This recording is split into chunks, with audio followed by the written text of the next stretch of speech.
todas, menos a todos. Vamos abrir a nossa Bíblia lá em Daniel, capítulo 3.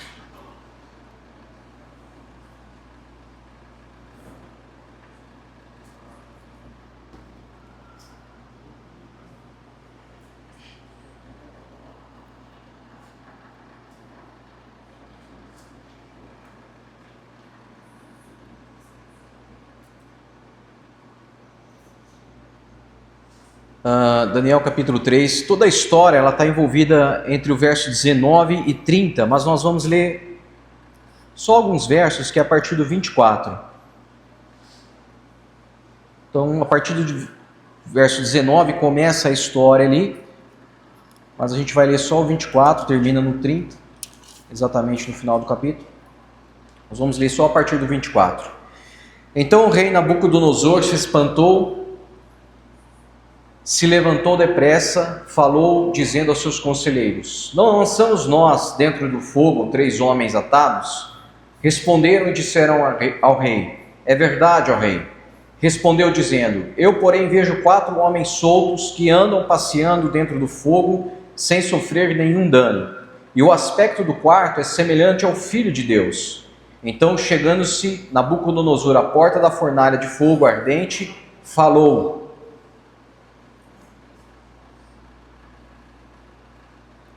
dizendo: Sadraque, Mesaque e Abednego, servos do Deus Altíssimo, saí e vinde. Então Sadraque, Mesaque e Abednego saíram do meio do fogo. Só tem aí, só. Pai, te damos graças pela tua palavra, viva, eficaz, penetrante, mais do que qualquer espada de 2 gumes. Que ela encontre no nosso coração um solo fértil para que caia e produza os frutos dignos do Evangelho. Que a luz do Senhor possa inundar as nossas trevas e nos tornar cada dia mais semelhantes ao teu Filho amado. Em nome de Jesus nós oramos. Meus irmãos, nós estamos chegando ao último capítulo dessa série que nós iniciamos algumas semanas atrás, e queremos finalizar nessa manhã, porque a partir de dezembro o pastor Levi vai iniciar uma série falando sobre o advento do Natal. Então vai ser uma série de 4 mensagens, né, pastor? E a partir do domingo que vem nós iniciaremos. Então a nossa intenção em dezembro é falar sobre esse assunto. Nessa série sobre teofanias, nós estamos falando sobre as aparições de Cristo no Antigo Testamento. Nós contemplamos histórias onde a gente visualizou o Filho do Homem atravessando toda a história. Então nós começamos lá no deserto de Agar, onde Cristo se aproxima até a sarça ardente com Moisés. Passamos pelas histórias das batalhas de Jericó com Josué, até o Monte Sinai também com Moisés, e na última mensagem falamos sobre Abraão, no Carvalho de Manre, a tenda de Abraão ali, o Deus do pacto, o Deus da promessa. E agora ele aparece aqui num dos cenários mais dramáticos da Escritura, um dos cenários mais aterrorizantes no que se refere à vida humana. A gente olhando para todo o texto, você pode ler se você não conhece a história, mas olhando para todo o texto, a gente tem 3 servos de Deus, 3 homens que se recusam a prestar culto a um Deus e são lançados numa fornalha ardente, no qual ela é aquecida 7 vezes a mais do que o habitual, por decreto de Nabucodonosor, um homem homicida. Nós temos nessa cena toda a nação prostrada, toda a multidão ajoelhada diante de uma estátua que Nabucodonosor levanta para que seja adorada. Mas esses 3 jovens, pela fidelidade a Deus, se recusam a dobrar os seus joelhos diante de qualquer outro Deus que não seja o Senhor dos céus e da terra. E ao contrário do que a gente possa imaginar, ao contemplar, ao olhar essa história, esses jovens que têm por nome Sadraque, Mesaque e Abednego, eles não são nenhum tipo de super-heróis da fé. Eles são homens comuns, homens como eu e você, envolvidos numa sociedade, envolvidos numa cultura, que estão vivendo debaixo de um império, e esse império, em certo momento da história, começa a exigir adoração e fidelidade completa. Qualquer semelhança com os nossos dias é mera coincidência. Então, esses homens aqui, eles são para nós um modelo, um exemplo, representa cada cristão dos nossos dias que, da mesma forma, se recusa a dobrar os seus joelhos a ídolos da cultura, se recusa a transformar o medo de uma possível punição, o medo de uma morte iminente, num ídolo, num próprio Senhor. Eles, de certa forma, eles encarnam aqui a confissão de um dos pais da igreja, que é Policarpo, quando diante da fogueira, porque Policarpo também foi enviado à fogueira, foi morto na fogueira, declarou a seguinte frase: servi a Cristo por 86 anos, e Ele nunca me fez mal, como eu blasfemaria do meu rei. Policarpo também ele foi obrigado a negar o próprio Cristo. Se não o fizesse, seria lançado na fogueira. E ele diz essa frase, e o que nós temos aqui são o mesmo exemplo, o mesmo coração desses três jovens, encarnando essa frase de Policarpo. A fornalha da Babilônia, ela não é apenas um evento histórico na vida de Israel, ela é para nós um símbolo eterno. É o lugar onde Deus, de fato, se revela, não como aquele que apenas nos livra das provações ou nos livra da morte iminente, mas é um Deus que Ele entra no fogo com os seus, Ele entra dentro da morte, Ele entra dentro do perigo. Um outro pai da igreja, que é Inácio de Antioquia, dizia aos cristãos perseguidos da sua época que onde está Cristo, aí está a igreja, mesmo que seja entre as chamas. E é exatamente isso que a gente vê aqui, é exatamente essa cena de Inácio de Antioquia representada aqui nesse episódio. Nós temos o Filho do Homem, o Deus pré-encarnado no meio das chamas, com uma glória que até mesmo Nabucodonosor, no final da história, vai reconhecer e vai se prostrar diante desse Deus. Esse quarto homem na fornalha, do qual a gente cantou aqui, não é um homem comum, não é uma visão, é o próprio Cristo, o mesmo que caminhou com Adão lá no Éden, o mesmo que estava lá no Sinai, que nós refletimos aqui junto com Moisés, o mesmo que estava com Josué, o mesmo que estava lutando com Jacó, é agora o que caminha no meio do fogo com os seus servos. Então, meu irmão e minha irmã, escute nessa manhã, talvez você, como esses homens, tenha entrado hoje aqui, passando por um tipo de fornalha, uma fornalha que talvez não é uma fornalha física, mas talvez sejam fornalhas emocionais, fornalhas espirituais, fornalhas familiares, fornalhas financeiras, fornalhas psicológicas, fornalhas até mesmo físicas, de doenças, de diagnósticos. Talvez você entrou aqui se sentindo acalorado com o fogo da pressão, da crise aumentando sobre você, as pressões se multiplicando, o futuro nebuloso, o futuro ficando turvo. Mas a mensagem que a gente tem aqui nessa manhã, junto com esses homens, é bem clara: o fogo não é a última palavra. A pressão, a crise não é a última palavra. Somente o Evangelho tem a última palavra. Somente Cristo tem a última palavra.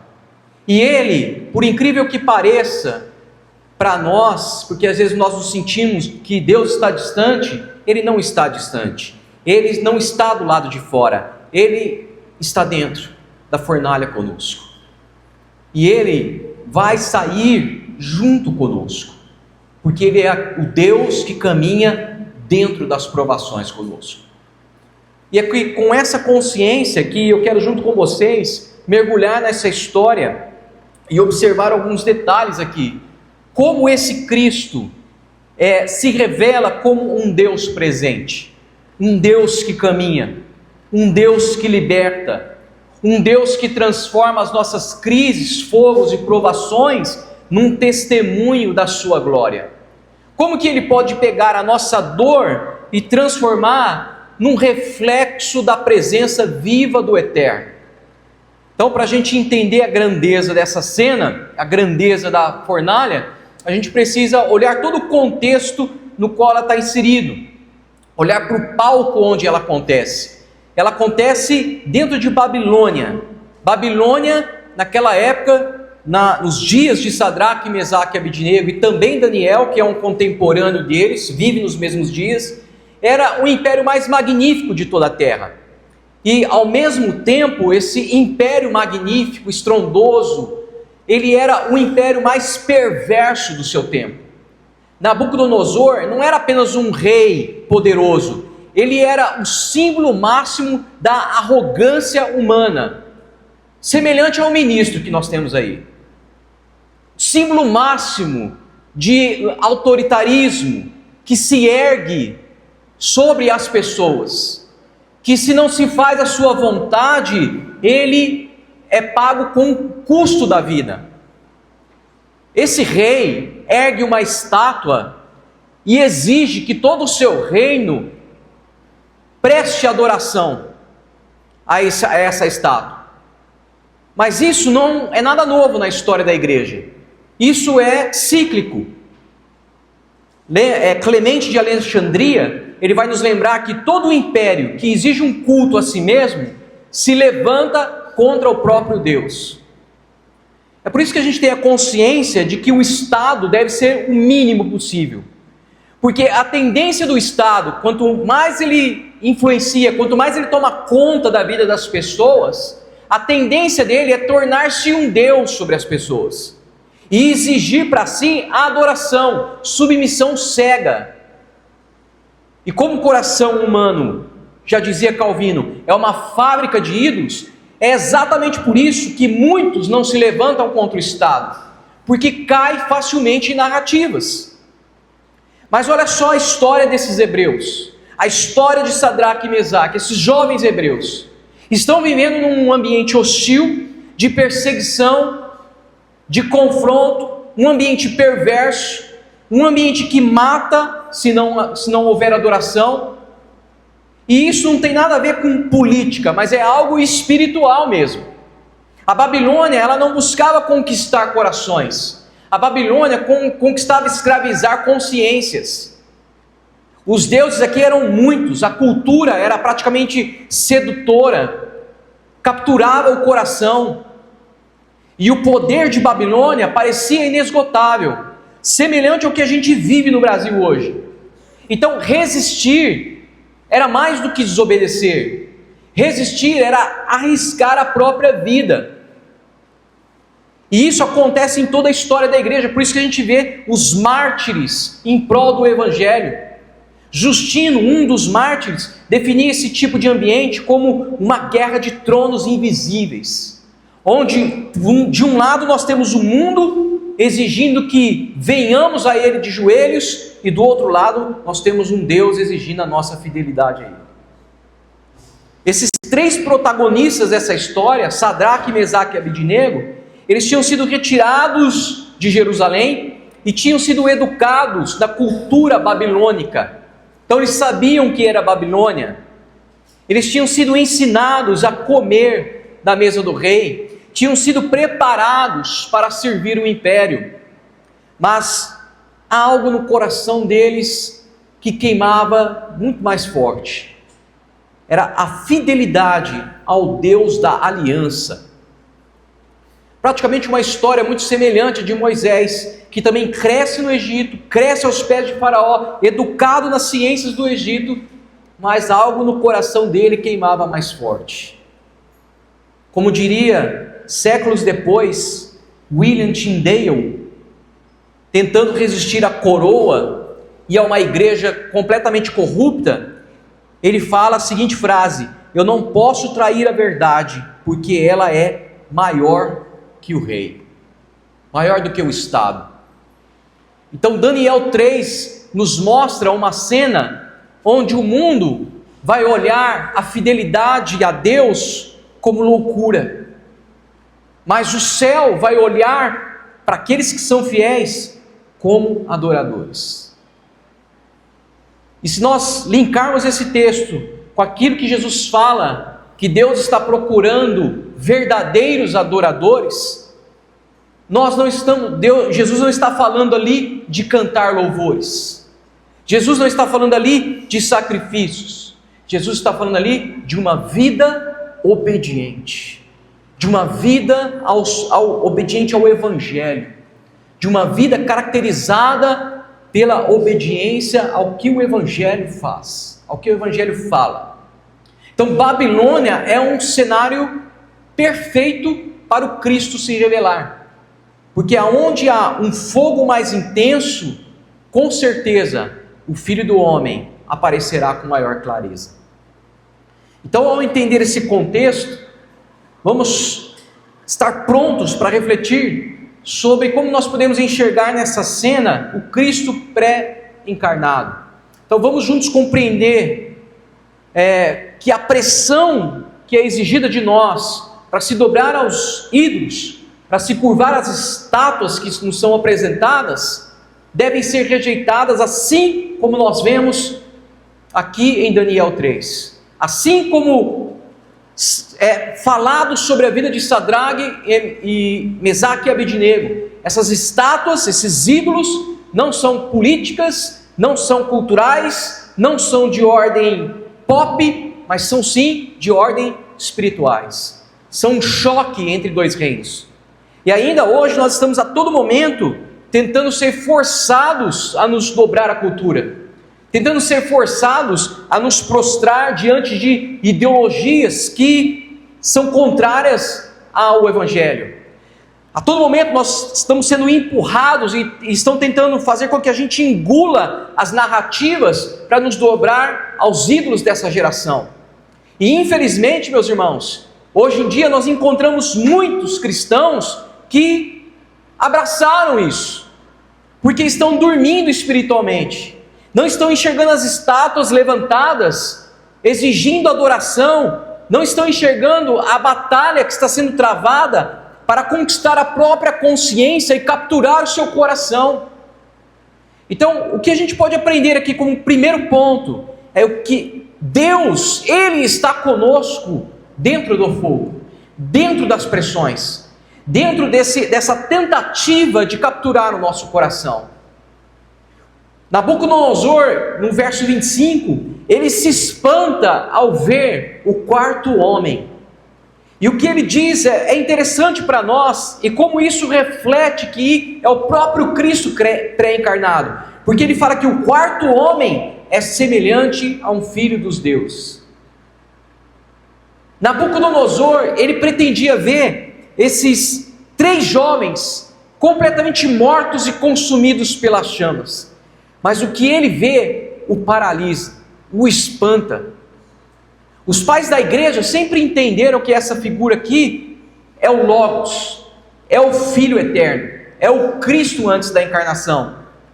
Para você ter uma ideia, Orígenes, ele afirmou sobre esse tema, que aquele que apareceu na fornalha é o mesmo verbo que caminhou com Adão e o mesmo que falou com Moisés. Justino também, o Marte, ele vai argumentar que essa manifestação é o mesmo Cristo, o mesmo anjo que acompanhou Israel desde o princípio no deserto.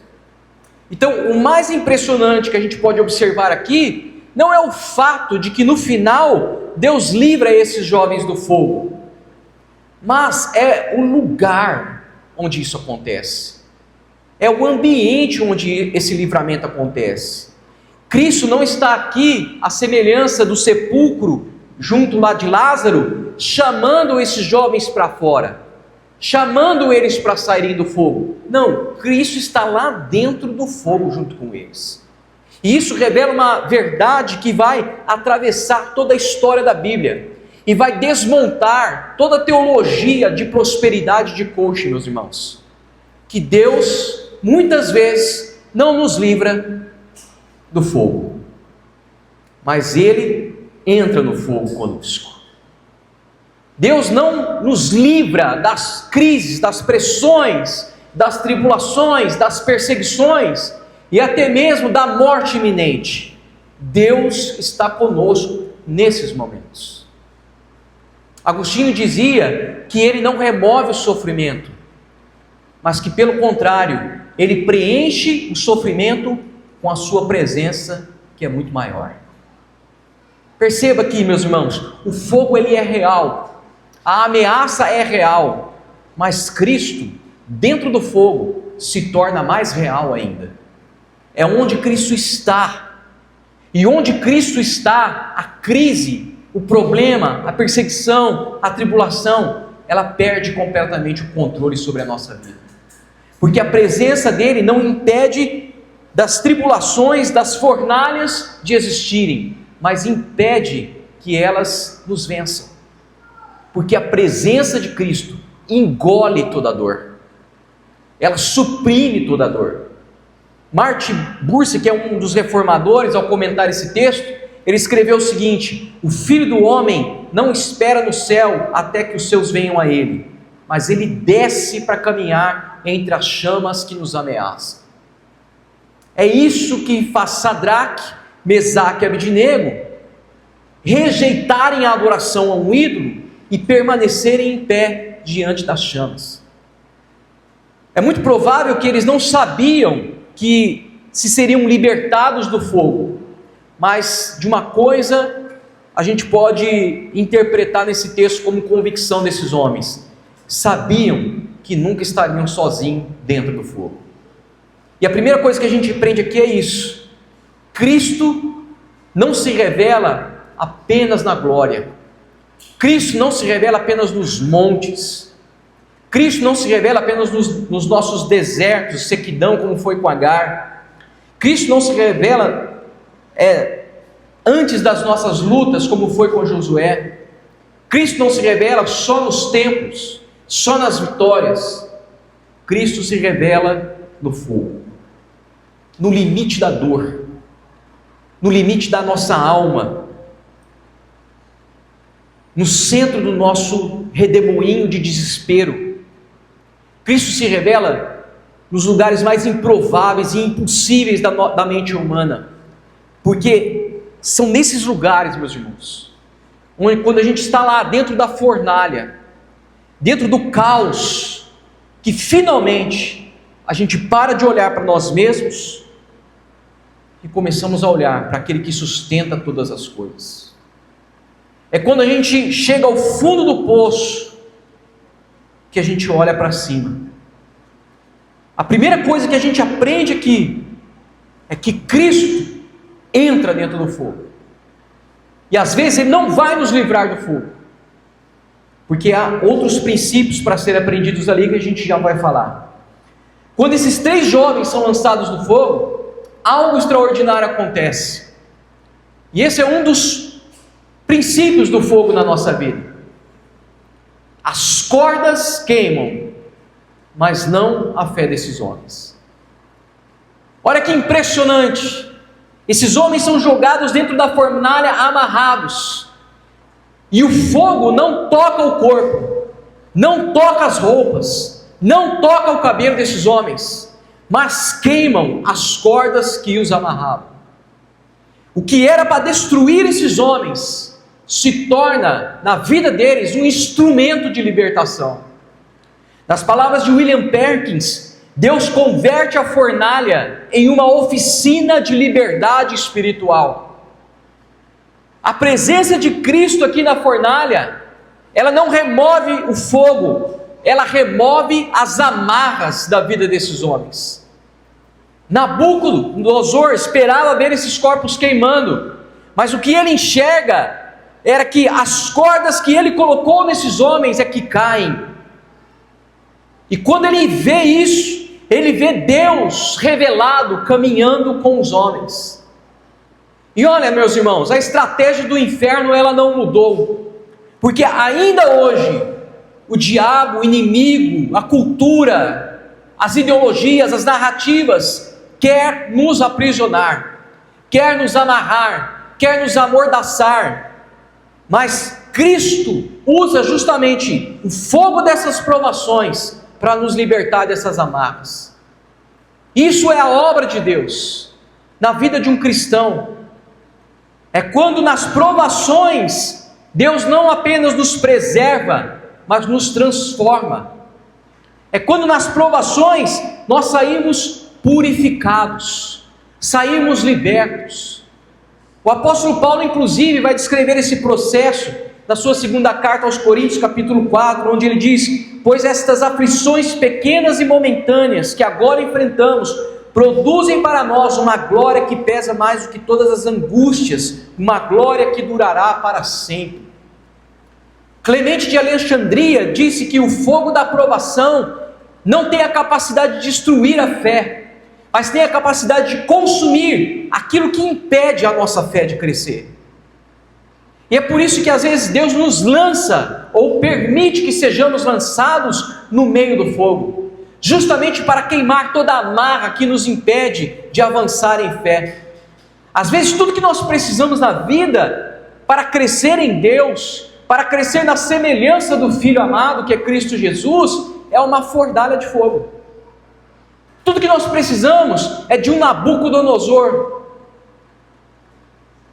que vai olhar para nós e vai exigir adoração. E é nesse momento que a nossa fé deve estar firme, para inclusive ser lançado nas chamas. É exatamente o que a gente vê aqui na vida desses homens. O que prendia a vida desses homens desaparece no calor da crise.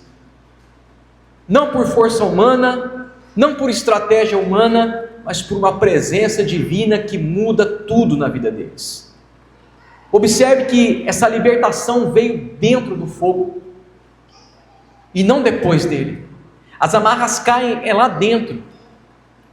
E muitos querem, é lógico que a gente quer isso, evidentemente, que Deus apague a fornalha. O que a gente quer é que Cristo nem precise entrar nela. Que Cristo apague a fornalha, que Cristo desate as amarras da nossa vida, sem precisar do fogo.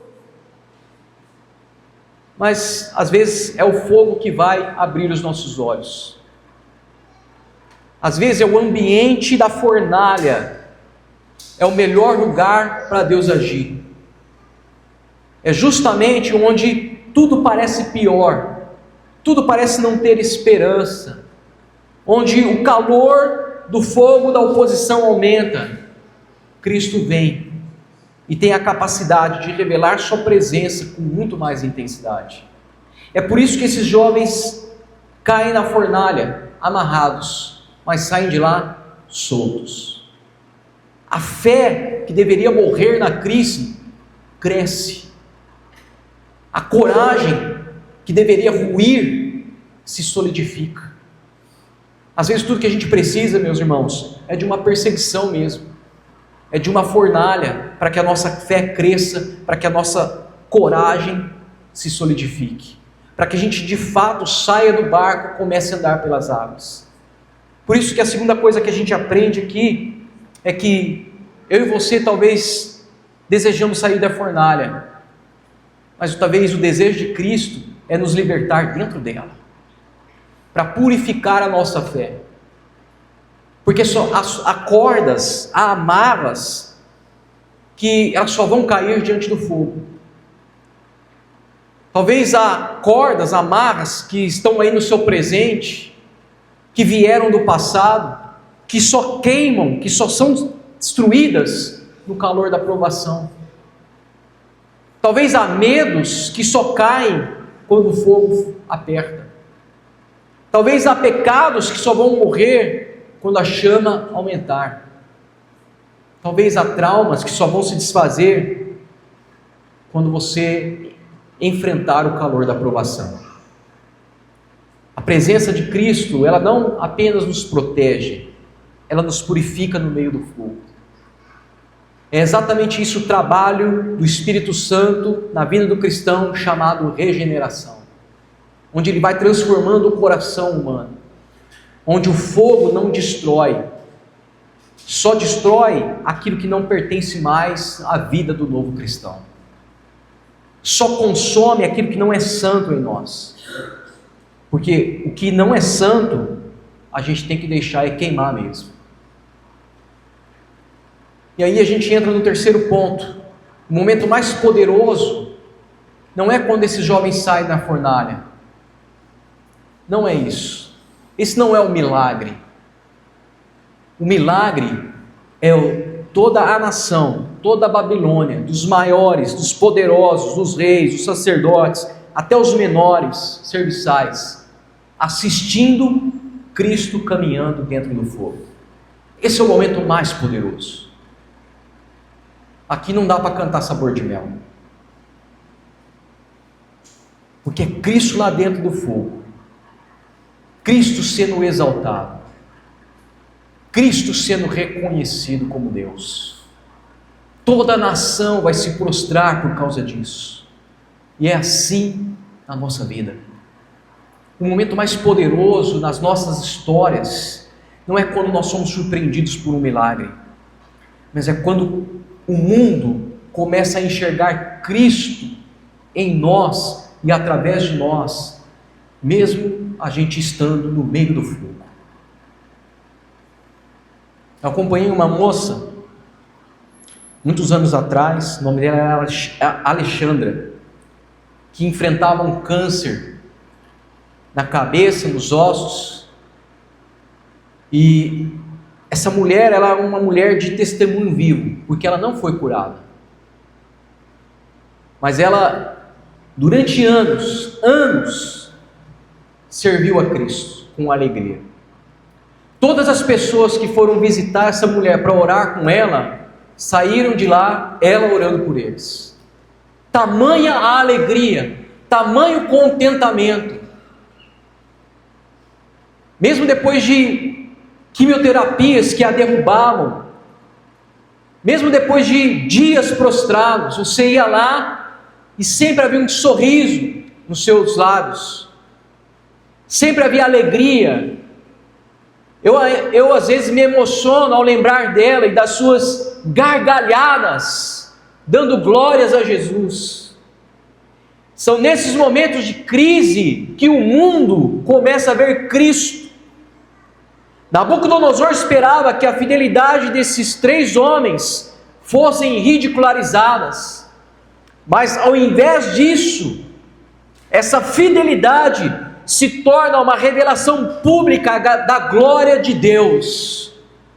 O rei, o império, os oficiais, todos os acusadores, eles vão enxergar no meio do fogo Cristo.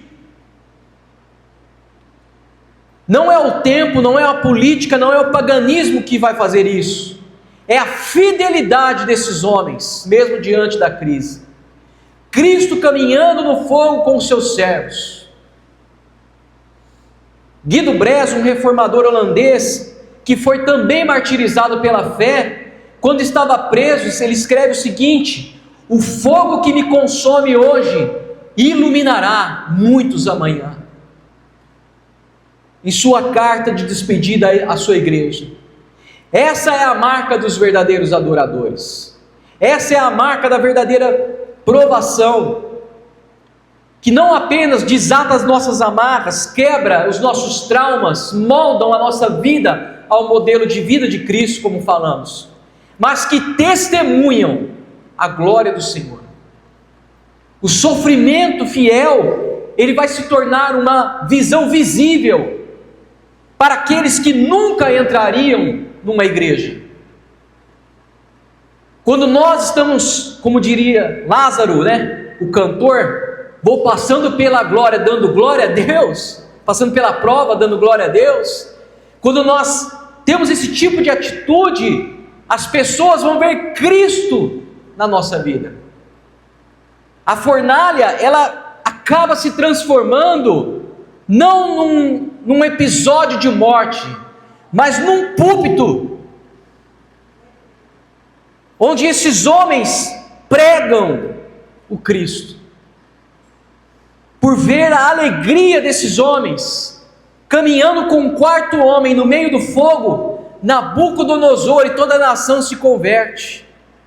Meus irmãos, que a gente possa, nessa manhã, e num futuro próximo, alcançar tamanha liberdade e alegria na presença do Senhor. Uma alegria que não depende, como nós já falamos durante todo o ano, das circunstâncias, que não é abalável com o que acontece ao nosso redor, que não é abalável com as pressões, perseguições que nos sobrevêm. Daniel 3 não mostra apenas uma libertação, mostra para nós um ambiente de conversão em massa, por causa da fidelidade de 3 homens, que não se recusaram a dobrar os seus joelhos aos deuses da sua época. Nabucodonosor prostra não só os seus joelhos, mas prostra a sua consciência e coração ao temor do Deus Altíssimo. Um rei que antes insultava o nome de Deus, agora está diante da sua nação proclamando, no verso 29, não há outro Deus que possa livrar como este. Policarpo de Esmirna, um outro mártir da história da igreja, ao enfrentar a sua fogueira, ele disse: o fogo que vejo dura pouco, o fogo interior, eterno, dentro de mim, me consome para a glória de Deus. Policarpo entende o que esses 3 jovens também entenderam, que a glória de Deus, ela é mais brilhosa, ela é mais forte, ela é mais poderosa, quando nós somos colocados onde nenhum ser humano gostaria de estar. O mundo, meus irmãos, não se impressiona com crentes da prosperidade. O mundo não se impressiona com crentes que nunca sofrem. O mundo se impressiona com crentes que sofrem sem perder a fé. O mundo se impressiona com cristãos que estão alegres diante das mais aterrorizantes fases da vida, como a gente vê os nossos irmãos lá na África, que estão passando pelo fogo, mas sem cheirar fumaça, que estão permanecendo em pé, enquanto todos estão se ajoelhando. Nas palavras de Santo Agostinho, a paciência dos santos é a prova visível de uma esperança que é invisível. É isso que esses 3 jovens demonstram para nós. É isso que Cristo quer manifestar em cada filho e filha, em cada discípulo seu. Que as pessoas ao nosso redor, colegas, vizinhos, incrédulos, amigos, colegas de trabalho, possam olhar para as nossas lutas, pressões e fornalhas e dizer: eu vejo alguém andando com eles, eu vejo alguém a mais na vida dele. O nosso sofrimento, quando ele é vivido em fidelidade, ele se torna um púlpito para a pregação do Cristo. Não é glamour, é glória. Não é derrota, é testemunho. E por fim, a história de Daniel 3 não é apenas uma memória para nós, ela é um modelo. O 4º homem, ele não fica preso no Antigo Testamento. O 4º homem é o próprio Cristo, que continua entrando nas mais variadas fornalhas das nossas vidas hoje. E é aqui que nós podemos encontrar a teologia com o nosso dia a dia. E o bom da gente ler os pais da igreja é porque esses pais, eles vão nos ajudar a nos livrar de qualquer fantasia que alguns evangélicos criam. Agostinho, por exemplo, ele dizia que Cristo não aparece apenas em visões, mas principalmente nas aflições dos seus santos. Então tem gente querendo ver anjo, tem gente querendo profecias, tem gente querendo ver milagres, mas Santo Agostinho nos ajuda a entender que Cristo aparece principalmente nas nossas aflições.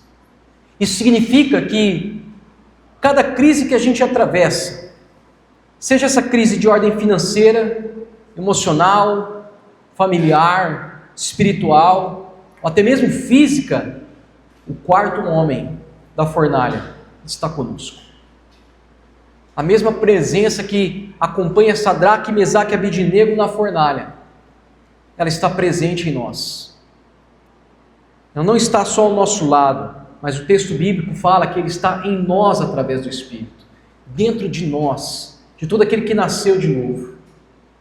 Então as nossas fornalhas, sejam elas caldeirões de fogo, ardentes, não são fornalhas físicas hoje em dia, mas elas possuem alguns nomes. Posso te dar alguns aqui hoje: fornalha do divórcio, fornalha do diagnóstico médico, fornalha da depressão, do desemprego, da traição, fornalha da ansiedade, fornalha da perseguição, da rejeição e tantas outras que a gente poderia enumerar aqui.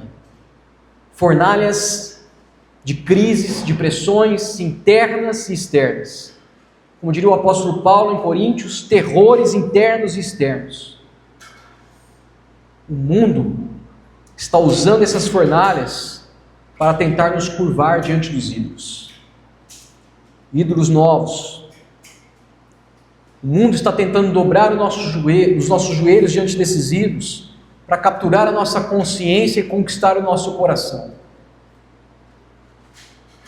Para trairmos a fidelidade a Deus. O mundo tenta oferecer sucesso, tenta oferecer imagem, dinheiro, aceitação a qualquer custo, prazer, autonomia absoluta. Mas o que Cristo está pedindo de nós é que a gente entre no fogo, porque Ele vai estar lá também. A pressão, meus irmãos, é real. E eu sei que muitos de nós, às vezes, as vozes internas são muito mais altas do que as externas. Para alguns de nós. Mas é nesse ponto que Clemente de Alexandria também nos lembra. A alma que ama Cristo, ela encontra refúgio, mesmo onde ela deveria encontrar destruição. O Senhor não nos promete a ausência de fogo, mas Ele promete companheirismo no fogo. E isso muda completamente a nossa visão, a nossa percepção. Quando eu e você entramos na fornalha, duas coisas acontecem. Primeiro, que a presença de Cristo vai nos cobrir, mesmo que a gente não sinta nada, porque a fé não é sentimento, fé não é sensorial. Segundo, que o fogo que nos cerca se torna uma ferramenta de Deus, não do diabo, não do inimigo, ou de qualquer ser que tente usurpar o lugar de Deus na autoridade da vida. O mundo pensa que o fogo vai nos destruir, mas quem conhece a Cristo sabe que esse fogo acende o palco para a manifestação da glória de Deus. Ele está conosco, seja em qualquer circunstância. Ele está conosco no hospital.